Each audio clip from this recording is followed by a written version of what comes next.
Hello. টুকটাক নিজের জন্য অনেক কিছু শপিং করেছি, চলো সেটাই তোমাদের সাথে শেয়ার করা যাক। সো প্রথমে এই হেয়ার ব্যান্ডগুলো নিয়েছি। হেয়ার ব্যান্ডগুলো দেখতে অনেক কিউট ছিল।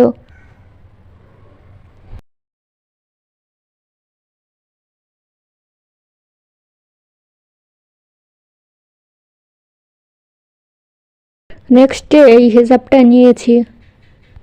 এই হিজাবটা যখন প্রথম দেখি তখন অনেক সুন্দর লাগে। বাসায় আনার পর দেখি এরকমই আর একটা হিজাব আছে। এই লেসগুলো এনেছি, জামার সাথে সুন্দর করে ডিজাইন করে বানাবো। সুতির এই কাপড়গুলো কিনেছি এই গরমে পরার জন্য। এই গরমে পরার জন্য সুতির কাপড়ই পারফেক্ট এবং কমফোর্টেবল। 3 রকমের 3টি কাপড় কিনেছি। আমার কাপড়ের সাথে মিল করে 2টি সেলোয়ারের কাপড়ও নিয়েছি। এই ছিল আমার shopping video. Thanks for watching my video. দেখা হবে পরবর্তী কোনো সুন্দর ব্লগে।